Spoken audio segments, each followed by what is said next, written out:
MP board class 10th वाले सभी बच्चे ध्यान दें। माय डियर फ्रेंड्स, आप सभी छात्रों का सामाजिक विज्ञान का ये वार्षिक परीक्षा का पूरा पेपर है जो आप समस्त विद्यार्थी यहाँ पर आप देख पा रहे हैं। माय डियर फ्रेंड्स, मेरे द्वारा जो प्रश्न पत्र आपको बताए जाएंगे उनमें से 101% पूरे पेपर छपेंगे, लेकिन अब आपके ऊपर डिपेंड करता है कि आपने उनमें से कितने प्रश्न याद किए हैं और कितने प्रश्न आपने स्किप किए हैं। प्यारे विद्यार्थियों, ये पूरा का पूरा पेपर संपूर्ण सॉल्यूशन के साथ में बता रहा हूँ। अगर आप अपनी वार्षिक परीक्षा में अच्छा स्कोर करना चाहते हैं तो पूरे पेपर को ध्यान से देखना है और पूरा का पूरा पेपर ही पढ़ के जाना है। आइए शुरुआत करते हैं हमारे प्रश्नों से जो आपकी परीक्षा में आएंगे। माय डियर फ्रेंड्स, आप समस्त विद्यार्थी देख सकते हैं सबसे पहले जो प्रश्न आएंगे सही विकल्प वाले क्वेश्चन परीक्षा में आएंगे। पहला प्रश्न आएगा, निम्नलिखित प्रश्नों के लिए सही विकल्प का चयन कर लिखिए में क्वेश्चन आपसे पूछा जाएगा।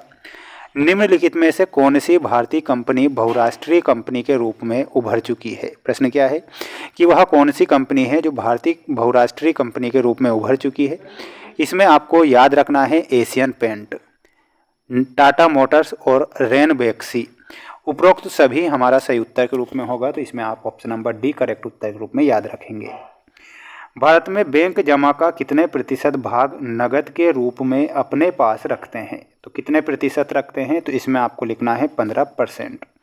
15% हमारा सही उत्तर के रूप में होगा। माय डियर फ्रेंड्स, हमारे चैनल पर अगर आप नए जुड़े हैं तो चैनल को आप ज़रूर सब्सक्राइब करें, क्योंकि मेरे द्वारा जो प्रश्न पत्र बताए जा रहे हैं ये 100% परीक्षा में आएंगे। पिछले वर्ष बच्चों को हमने पेपर बताए थे, पेपर में 100% प्रश्न छपे थे।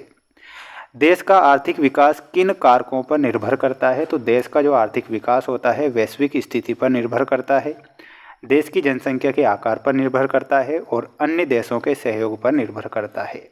यानी कि उपरोक्त सभी हमारा सही होगा। गुजरात के खेड़ा जिले में गांधी जी ने सत्याग्रह आंदोलन की शुरुआत क्यों की थी। तो प्यारे बच्चों, इसमें आपको लिखना है लगान वसूली में ढील देने के कारण। तो यहाँ पर आपको लिखना है लगान वसूली में ढील देने के कारण, ये हमारा सही होगा। जितने भी स्टूडेंट्स वीडियो को देख रहे हैं तो प्यारे विद्यार्थियों, अपने दोस्तों के साथ इस पूरे पेपर को शेयर कर दीजिए और उनसे कहिए कि पूरे पेपर आप भी रट लो। भारत में बाघ रिजर्व की संख्या लगभग कितनी है। तो लगभग आपसे पूछा गया है, तो इसमें आपको लिखना है 50 बाघ रिजर्व हैं, तो 50 ध्यान रखेंगे। विश्वकोश नामक ग्रंथ की रचना किसने की थी। तो विश्वकोश नामक ग्रंथ की करने वाले कौन थे। तो दिदेरों ने विश्वकोश नामक ग्रंथ की रचना की थी, तो इसमें आपको लिखना है दिदेरों ने। इसके बाद अगला प्रश्न देख लीजिए। अगला प्रश्न ये रहा आपकी स्क्रीन के सामने, जिसमें आपको रिक्त स्थान बताए जा रहे हैं। भारत का सबसे बड़ा सौर ऊर्जा संयंत्र कौन सा है। तो प्यारे विद्यार्थियों, सबसे बड़ा सौर ऊर्जा संयंत्र स्थित कहाँ पर है। तो भुज के निकट माधोपुर में ये स्थित है, तो यहाँ पर आपको लिखना है माधोपुर। क्या लिखना है, माधोपुर। कपास का पहला प्रतीक थी, तो कपास जो है नए युग का पहला प्रतीक है, तो इसमें आपको लिखना है नए युग का। गिल्ड्स के संगठन होते थे, तो ये आपको लिखना है उत्पादकों के संगठक होते थे, तो इसमें आपको लिखना है उत्पादकों के। श्रीलंका में गृह युद्ध की समाप्ति किस वर्ष होती है। तो माय डियर फ्रेंड्स, इसमें आपको लिखना है सन 2009 में। भारत के ज़्यादातर अनुबंधित जो मजदूर हैं राज्यों से विदेशों में जाते हैं, तो कहाँ से। इसमें आपको लिखना है पूर्वी उत्तर प्रदेश से। ध्यान रखना है पूर्वी उत्तर प्रदेश से और बिहार के। सन 2016 तक देश विश्व व्यापार संगठन के सदस्य थे, तो इसमें आपको लिखना है 165 सदस्य। 165 ध्यान रखना है। पेपर के पीडीएफ अगर आपको चाहिए तो पीडीएफ हमारे ऐप पर मिलेंगे। ऐप की लिंक डिस्क्रिप्शन में दे रखी है और ऐप का नाम है मेंस एजुकेशन ऐप। अगला है भिलाई इस्पात कारखाना ग्रेट ब्रिटेन के सहयोग से स्थापित किया गया था। तो प्यारे विद्यार्थियों, इसमें आपको लिखना है असत्य। खान अब्दुल गफ्फार खान को सीमांत गांधी के नाम से जाना जाता है, तो इसमें आप सत्य के रूप में लिखेंगे। गरिमा और आज़ादी की चाह ही लोकतंत्र का आधार है, तो ये भी आपका सत्य हो जाएगा।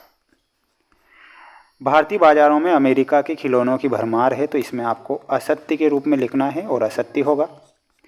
मानव द्वारा विकसित किए गए संसाधन जैसे भवन, सड़क आदि मानव निर्मित संसाधन होते हैं, इसमें आपको सत्य लिखना है। कोलकाता में प्रथम जूट मिल लगाने वाले व्यवसायी हुकुमचंद थे, तो ये भी आपका सत्य हो जाएगा, तो इसमें आप सत्य लिखेंगे। स्क्रीनशॉट ले सकते हैं। पेपर के पीडीएफ की जानकारी दे चुका हूं प्यारे विद्यार्थियों। पेपर के पीडीएफ ऐप पर ही मिलेंगे, ऐप की लिंक डिस्क्रिप्शन में दे रखी है। समस्त विद्यार्थी पढ़ें और अपनी वार्षिक परीक्षा की तैयारी को इतना मजबूत करें जिससे कि आप सभी बच्चों के मजे आ जाए। सरदार सरोवर बांध किस नदी पर है? तो सरदार सरोवर जो बांध है नर्मदा नदी पर बनाया गया है। वायु परिवहन का राष्ट्रीयकरण कब हुआ था? तो वायु परिवहन का राष्ट्रीयकरण जो है 1953 में होता है, तो इसमें आपको 1953 से मिलाना है। इंडियन नेशनल कांग्रेस की स्थापना 1885 में हुई थी। नोटबंदी 2016 में हुई थी। सेब उत्पादक राज्य हिमाचल प्रदेश है।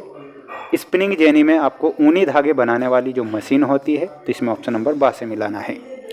स्क्रीनशॉट ले सकते हैं। और मेरी मेहनत अगर आपको अच्छी लगती है तो प्यारे बच्चों, प्यारे साथियों, माय डियर फ्रेंड्स, वीडियो को लाइक आप जरूर करें और अपनी वार्षिक परीक्षा की तैयारी को मजबूत करें हमारे इस चैनल के द्वारा, क्योंकि पिछले वर्ष धमाल मचाया था, तो मैं वादा कर रहा हूँ कि इस वर्ष भी धमाल मचाएंगे। देश में भूमिगत रेलवे कहाँ पर चलाई गई थी? तो देश में भूमिगत जो रेलें हैं वो कोलकाता में चलाई गई थी, तो इसमें आपको लिखना है कोलकाता। किन्हीं दो देशों के नाम बताइए जहां पर मजबूत लोकतंत्र है? तो एक हो जाएगा आपका अमेरिका, वहीं दूसरा देश है रूस। भारत में सर्वप्रथम लोहा इस्पात का कारखाना कब और कहां पर स्थापित किया गया था? तो ये किया गया था प्यारे विद्यार्थियों 1864 में। और कहां पर किया गया था? इसमें आपको याद रखना है पश्चिम बंगाल में, पश्चिम बंगाल।